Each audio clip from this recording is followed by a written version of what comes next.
আসসালামু আলাইকুম ওয়া রাহমাতুল্লাহি ওয়া বারাকাতুহু। এখন আমরা পড়ব নিসাবুন নাহব সবক নম্বর 9। এই সবকের মধ্যে আমরা জানব এরাব সম্পর্কে। এরাব কাকে বলে, এরাবের পরিচয় কি, ইসমে মুআরবের মধ্যে কত ধরনের এরাব রয়েছে এবং মহল্লা এরাব সম্পর্কে আমরা জানব। তো আপনারা দেখেন, এরাব শব্দের অর্থ হচ্ছে প্রকাশ করা। এরাব শব্দের অর্থ প্রকাশ করা। এখন যদি প্রশ্ন করা হয় এরাব কি প্রকাশ করে, তাহলে আমাদের উত্তরে আসবে বাক্যের মধ্যে কোনটি ফাইল, কোনটি মাফউল, কোনটি হাল, কোনটি তমিজ ইত্যাদি যে প্রকাশ করে, যার মাধ্যমে আমরা ফাইলকে চিনি, মাফউলকে চিনি, তাকে বলা হয় এরাব। তো আমরা ইসমে মুআরবের মধ্যে দুই ধরনের এরাব আমরা দেখতে পাই। একটা হচ্ছে এরাব বিল হরকত আর একটা হচ্ছে এরাব বিল হরফ।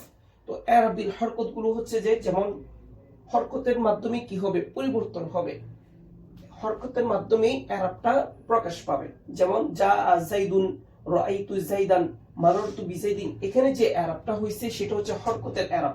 যেমন এখানে আপনারা দুই পেশ দেখতে পারবেন, এখানে দুই জবর, এখানে দুই জের। তাহলে এখানে যে পরিবর্তন, এটা হচ্ছে এরাব বিল হরকত। আর এখানে দেখেন এরাব বিল হরফ। যেমন যা আবুকা, এখানে এসে রাআইতু আবাকা, এখানে আলিফ হয়ে গেছে। মাররতু বিআবিকা, তাহলে এখানে এরাব হচ্ছে যে হরফের মাধ্যমে, আর এখানে এরাব হচ্ছে হরকতের মাধ্যমে। তো আমরা যদি দেখি ইসমে মুআরবের মধ্যে এরাব বিল হরকত আছে যে 5 প্রকারের মধ্যে। যেমন মুফরাদুন মুনসরিফুন, সহিহ মুফরাদ মুনসরিফ, জার মাজার সহিহ, জামা মুকাসসার, জামা মুয়ান্নাস সালিম, গায়র মুনসরিফ। এখানের মধ্যে এরাব বিল হরকত হয়ে থাকে। তারপর হচ্ছে যে আসমায়ে সিতে, মুকাব্বারা, তাসনিয়া, জামা, এগুলোর মধ্যে এরাব বিল হরফ হয়ে থাকে। ইনশাআল্লাহ আমরা ইসমে মুআরব আমরা 10ম সবকের মধ্যে ইনশাআল্লাহ এই সম্পর্কে আমরা জানব। এখন আসেন, গত ক্লাসে আমরা পড়ছিলাম ইসমে মুআরব এবং ইসমে মাবনি।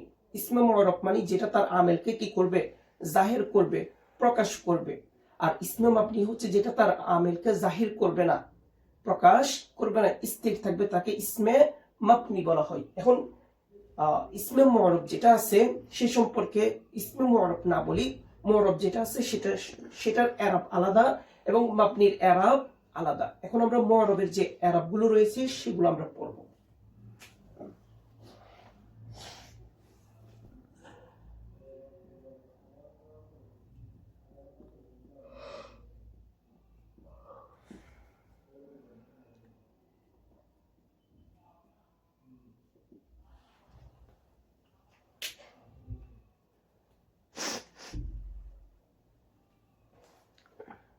আপনারা যদি দেখেন মুআরব এর এরাব হচ্ছে যে,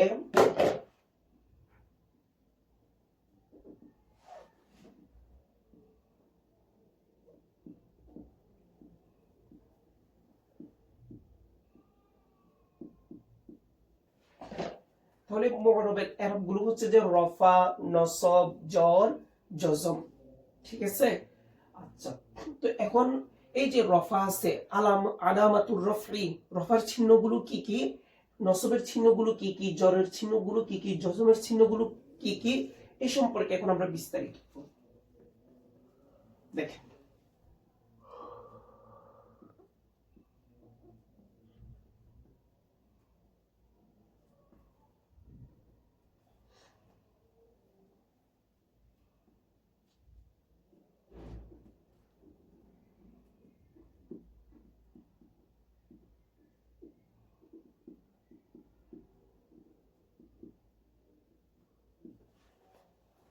যেমন রফার চিহ্নগুলো হচ্ছে এক পেশ, দুই পেশ, আলিফ, ওয়াও, ওয়াও মা কবল মাজমুম হবে। তারপর হচ্ছে যে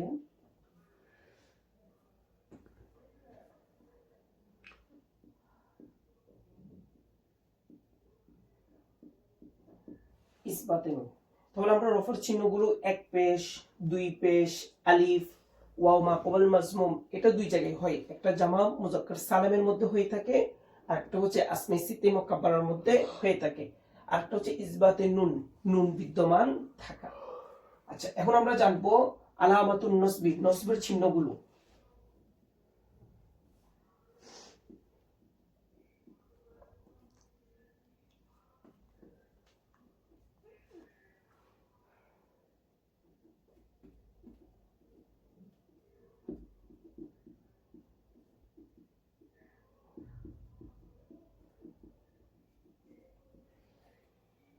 যেমন এক জবর দুই জবর।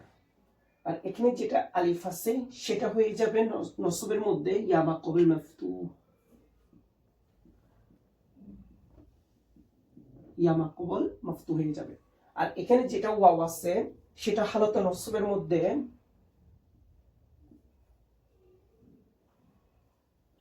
আলিফ হয়ে যাবে, কারণ এটাকে যদি আমরা আসমে সিত্তে মুকাব্বারার ইরাব ধরি আর এটাকে যদি আমরা জামা মুজাক্কার সালামের ইরাব ধরি তখন হবে ওয়াওটা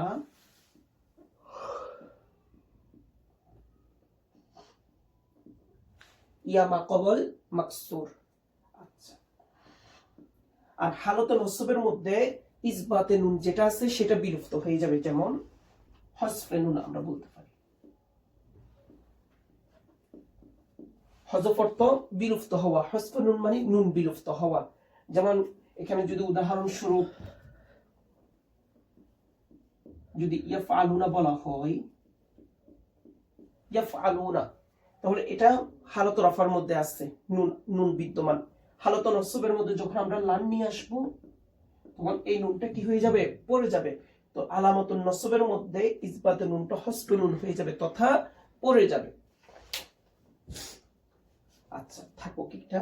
এখন আমরা পড়বো আলামাতুল জর।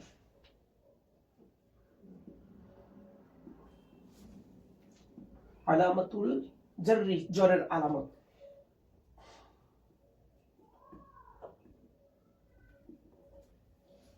জরের চিহ্নগুলো হচ্ছে যে এক জের, দুই জের এবং এই যে তাসনিয়া, এটা যেভাবে আছে সেভাবেই থাকবে, ইয়া মা কবল মাফতুহ। আর আলিফটা আসমে সিতে মুকাব্বারার যে আলিফটা আছে সেটা এখানে হালতের জরের মধ্যে ইয়া হয়ে যাবে। আর ওয়াওকে যদি আমরা জামা, ওয়াওটা দুইটা হতে পারে, আসমে সিত্তা মুকাব্বারার ইরাবও হতে পারে, আবার ওয়াও এটা জামা মুজাক্কার সালেমের মধ্যেও আসে। তো আমি দুইটা না লিখে একটা লিখছি। তো এখানে জামা মুজাক্কার সালেমের মধ্যে যেভাবে আছে সেভাবে বসে দিব।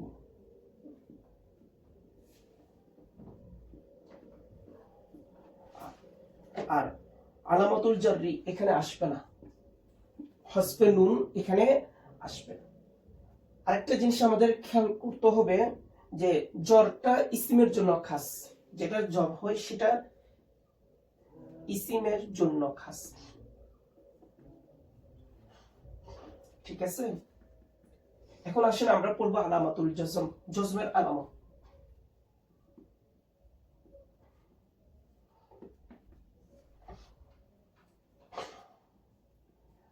আমরা যদি দেখি জজমটা হচ্ছে যে ফেলের জন্য খাস, জজমটা হচ্ছে ফেলের জন্য খাস। এটা যে কোনো ফেল হতে পারে, যেমন এটা লাম ইয়াফআল, লাম ইয়াফআল হতে পারে, আমরের সিগা হতে পারে, উনসুর। এই যে আলামাতুল জজম, কোন ইসিমের শেষে কিন্তু জজম হয় না। আর মুআরবের ইরাব, মুআরবের শেষে যদি কোনো হরকত না থাকে তখন সেটাকে জজম বলা হয়। আর মাবনির কোন একটা শব্দ, কোন একটা কালিমা যখন মাবনি হবে, মাবনির শেষে যখন কোনো হরকত থাকবে না তখন সেটাকে সুকুন বলা হয়, ঠিক আছে। তো এখন আমরা যে মুআরব আছে, মুআরবের ইরাব গুলো কি কি? মুআরবের ইরাব হচ্ছে রফা, নসব, জর, জজম। তো রফা, আলামাতুর রফই, রফার চিহ্নগুলো কি কি? রফা মানে কি শুধু পেশ? না, রফা মানে পেশ না। রফা হচ্ছে যে এক পেশ, দুই পেশ, আলিফ, ওয়াও, ইসবাতে নুন। এখানে আমি আপনাদেরকে আবার বলি যে আলিফ আছে, এটা হচ্ছে তাসনিয়ার মধ্যে, যেটা আমরা দশম সবক পড়লে এই সম্পর্কে ইনশাআল্লাহ আমরা আরো ভালো করে জানতে পারবো। আপনারা জাস্ট এগুলো মুখস্থ করে নেবেন। আর আলামাতুন নসব, নসবের চিহ্নগুলো হচ্ছে এক জবর, দুই জবর, আলিফটা এখানে ইয়া মা কবল মাফতুহ হয়ে যাবে। তারপর হচ্ছে যে ওয়াওটা এখানে নসবের মধ্যে আলিফ হয়ে যাবে। আবার জামার যদি ওয়াও ধরা হয় তখন সেটা ইয়া মা কবল মাকসুর হয়ে যাবে। আর ইসবাতে নুনটা হালত নসবের মধ্যে হযফ হয়ে যাবে, যেমন ইয়াফআলুনা থেকে লান ইয়াফআলু, নুনটা বিলুপ্ত হয়ে যাবে, কারণ লানটা হচ্ছে নসবের আমেল। তারপর আলামাতুল জর, জরের আলামত হচ্ছে, জরের চিহ্নগুলো হচ্ছে এক জের, দুই জের, এক জের, দুই জের, ইয়া মা কবল মাফতুহ, আলিফটা এখানে ইয়া হয়ে যাবে আসমে সিতে মুকাব্বারার ইরাব হিসেবে। তারপরে আপনার ওয়াওটা আমরা যদি কি ধরি, জামা মুযাক্কার সালেমের এরাব ধরি, যেভাবে নসবের মধ্যে যেভাবে আছে জরের মধ্যেও সেভাবে থাকবে। আর এখানে কোনো কি আসবে না, ইসবাতুন নুন, এটা এখানে ক্রস, কারণ ফেলের মধ্যে কখনো কি হয় না, জের আসে না। আচ্ছা, জেরটা আলামাতুল জর, জরটা ইসমের জন্য খাস, আর আলামাতুল জজম এটা হচ্ছে যে ফেলের জন্য খাস, যেমন লাম ইয়াফআল উনসুর। তো আমরা এই যে এরাব গুলো পড়ছি এটা হচ্ছে মু'রাবের এরাব। এখন আমরা পড়ব মাবনির এরাব।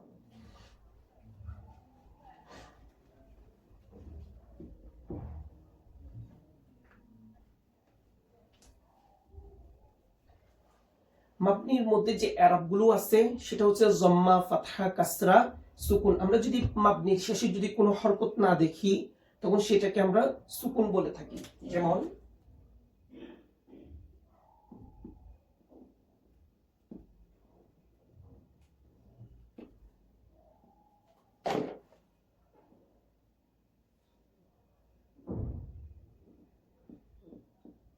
জম্মা,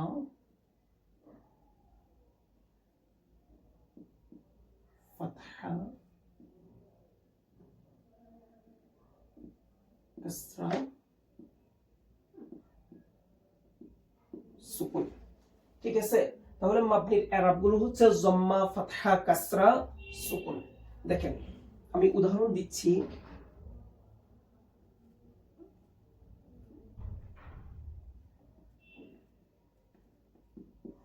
এই যে আম্মা বাদু, বাদু যেটা আছে সেটা হচ্ছে মাবনি বারজম, কারণ এটা হচ্ছে যে পেশের উপরে মাবনি, পেশের উপরে স্থির, এখানে যে আমেল আসুক না কেন কোনো ধরনের পরিবর্তন হবে না, তখন সেটাকে আমরা আম্মা বাদুর মধ্যে আমরা বলবো মাবনি বারজম, মাবনি আমরা মাবনি বারজম বলবো। তারপরে ফাতহার উদাহরণ,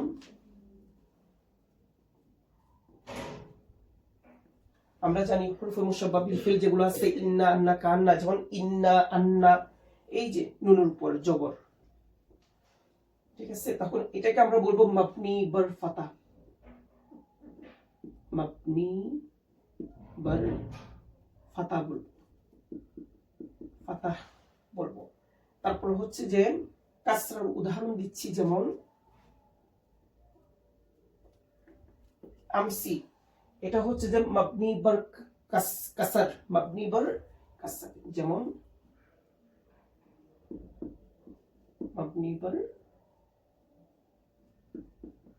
মাবনি বার কাসার। আর সুকুনের উদাহরণ হচ্ছে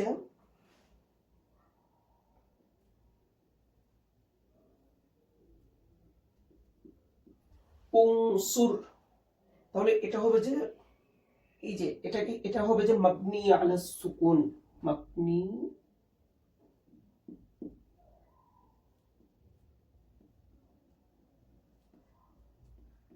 মাবনি আলা সুকুন বলতে পারেন, মাবনি বার সুকুন বলতে পারেন, কারণ উনসুর এটা হচ্ছে আমরের সিগা। আর মাবনি হচ্ছে যে তিন প্রকার, একটা হচ্ছে আমর হাজার মারুফ, ফেলে মাজি, জামিয়া হরফ। তাহলে আমর হাজার মারুফটা হচ্ছে মাবনি, সেজন্য এখানে এটাকে আমরা বলবো যে মাবনি বার সুকুন বলবো, এটাকে আমরা জজম বলবো না, কারণ জজমটা হচ্ছে মুআরাবের এরাব। আর মাবনির মধ্যে আসলে তখন সেটাকে আমরা কি বলবো, সুকুন বলবো। কোন একটা মাবনির শেষে যখন হরকত থাকবে না, কোন মাবনির শেষে যখন হরকত থাকবে না তখন সেটাকে আমরা সুকুন বলবো। এটা এভাবে দেওয়া যায়, যেমন ইজা, ইজা শেষে কি আছে, আলিফ আছে, তো আলিফের মধ্যে কোনো হরকত আছে নাই, তাহলে সেটা সুকুন, আলিফ মানে হচ্ছে যে সুকুনের অবস্থায়। তো আমরা এরাব সম্পর্কে পড়লাম, এরাব অর্থ কি, প্রকাশ করা, এরাব কি প্রকাশ করে, বাক্যের মধ্যে কোনটি ফাইল, কোনটি মাফুল, কোনটি হাল, কোনটি তমিজ ইত্যাদি যে প্রকাশ করে তাকে এরাব বলা হয়। তো ইসলাম আরবের মধ্যে আমরা যে এরাবটা দেখি সেটা হচ্ছে দুই ধরনের এরাব, একটা হচ্ছে এরাব বিল হরফ আর একটা হচ্ছে এরাব বিল হরকত। এরাব বিল হরকতটা আমরা প্রথম প্রকার থেকে পঞ্চম প্রকার পর্যন্ত দেখতে পাই। তারপরে এরাব বিল হরফটা আমরা আসমি, সিতে, মুকাব্বারা, তাসনিয়া, জামা মুযাক্কার সালেমের মধ্যে আমরা দেখতে পাই, তারপরের প্রকারের মধ্যেও আমরা সেগুলো দেখতে পাই। তো মুআরাবের যে এরাব গুলো আছে সেগুলো হচ্ছে রফা, নসব, জর, জজম। তো রফার এরাব গুলো কি কি হতে পারে, রফার চিহ্নগুলো কি কি হতে পারে, এক পেশ, দুই পেশ, আলিফ, ওয়াও, ওয়াও মাকবুল, মাজমুম, ইসবাতে নুন, তারপরে মুআরবের মধ্যে নসবের চিহ্নগুলো, জরের চিহ্নগুলো, জজমের চিহ্নগুলো সেগুলো আপনাদেরকে বলছি। এখন মাবনির ইরাব হচ্ছে জম্মা, ফাতহা, কাসরা, সুকুন। আম্মা বাদু এটাকে আমরা বলবো মাবনি বার জম। আর ইন্না এটাকে আমরা বলবো মাবনি বার ফাতাহ। আমসি এটাকে আমরা বলবো মাবনি বার কাসার, কারণ এটা জেরের উপরেই জেরের উপরেই মাবনি থাকবে, এটা জবরের উপরেই মাবনি থাকবে। উনসুর এটা জজমের উপরেই কি থাকবে, মাবনি, সুকুনের উপরেই মাবনি থাকবে, জজম বলা যাবে না, সুকুন বলতে হবে। তো আমরা যদি দেখি ইরাব আরো দুই প্রকার আছে, যেমন আপনারা দেখেন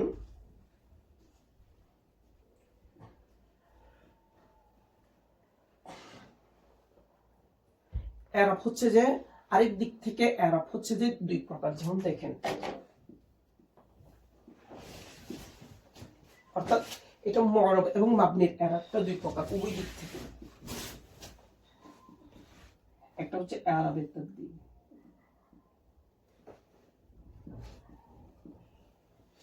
আরেকটা হচ্ছে ইরাবের মাহাল্লি। ইরাবের তাকদীরি এটা কার, এটা হচ্ছে মুআরবের ইরাব, মুআরবের ইরাব। আর ইরাবের মাহাল্লি এটা হচ্ছে মাবনির ইরাব। আচ্ছা, ইরাবের তাকদীরি এটা কি, যেমন একটু উদাহরণ দিই, তারপর আমি বলতেছি।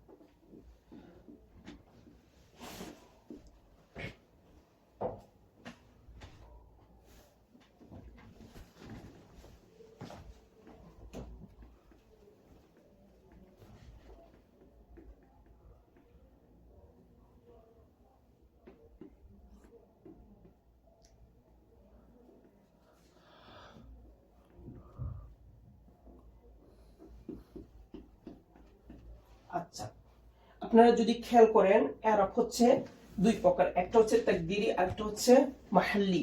তো আমি লিখছি তাকদীরিটা হচ্ছে মুআরবের ইরাব, অর্থাৎ মুআরবের মধ্যে আমরা দেখি যে ইসমে মাকসুর একটা প্রকার আছে, ওই প্রকারের মধ্যে আমরা দেখি যে জা মুসা, রাআইতু মুসা, মাররতু বিমুসা। আচ্ছা দেখেন, এই যে মুসা মুসা মুসা, এখানে কোনো পরিবর্তন যে হচ্ছে সেটা কি দৃশ্যমান?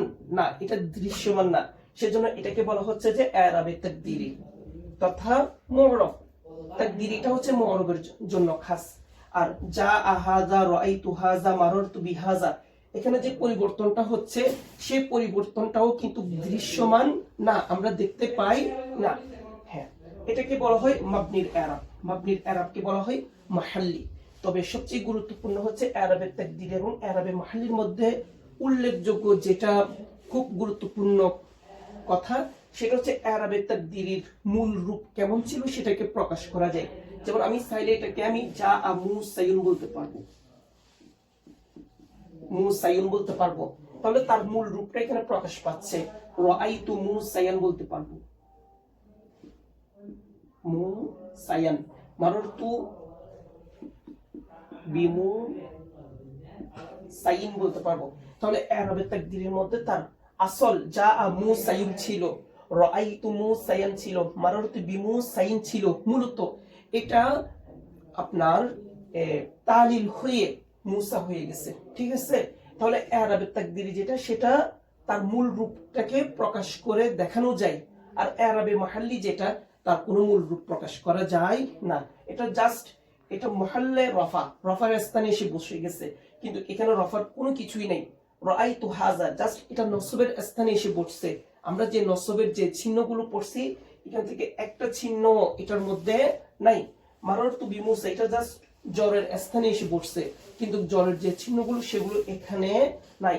আর আপনারা যদি দেখেন, এটা রফার স্থান বসছে, কিন্তু রফার চিহ্নটা প্রকাশ পাইছে, নসবের চিহ্নটা প্রকাশ পাইছে, জ্বরের চিহ্নটা প্রকাশ পাইছে। অর্থাৎ ইরাবের তাকদীরের ক্ষেত্রে জা মুসা, রাআইতু মুসা, মাররতু বিমুসা, এই মুসার যে আসল যে সূরত আকৃতি, সেটাকে কি করা যায়, প্রকাশ করা যায়, লিখে দেখানো যায়। আর ইরাবে মাহাল্লি তার মূল রূপকে দেখানো, এখানে মূল রূপ না, এখানে এটা জাস্ট মহল্লে রফার মধ্যে আসছে, মহল্লে নসবের মধ্যে, মহল্লে জরের মধ্যে আসছে। এখানে কোনো কি নাই, এই আলামতে রফা, আলামতে নসব, আলামতে জর এগুলো নাই। তার মূল রূপকে কি করা যায় না, প্রকাশ করা যায় না।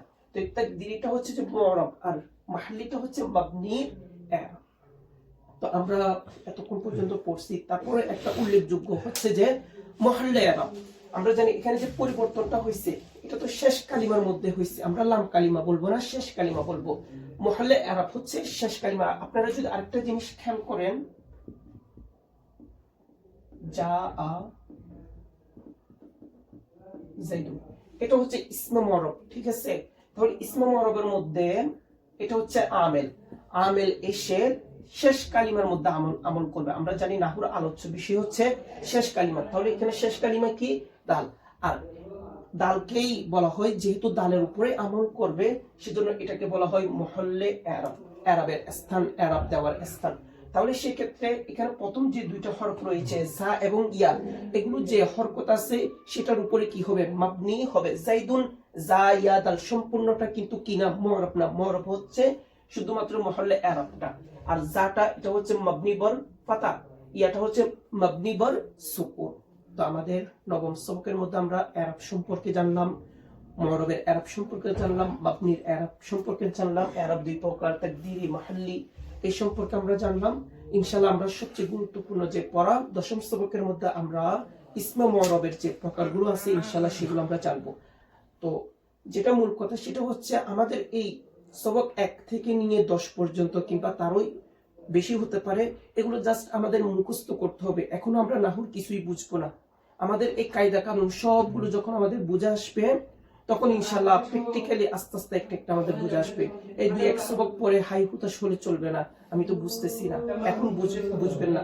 কারণ আমরা যখন নাহুটা শুরু করছি, আমাদের নিজামউদ্দিন রজভী হুজুর তাজুস শরিয়াত, যিনি প্রতিষ্ঠাতা আলামিন বাড়িয়া দর্শে নিজামী কামিল মাদ্রাসার যিনি প্রতিষ্ঠাতা পরিচালক ছিলেন, হুজুর আমাদেরকে বলতো যে তোমরা এখন 2-3 মাস কিছুই বুঝবে না, জাস্ট মুখস্থ করো। তারপরে আমরা অর্ধবার্ষিক পরীক্ষার আগে কিংবা পর থেকেই আমরা মোটামুটি নাহুটা বুঝতেছি।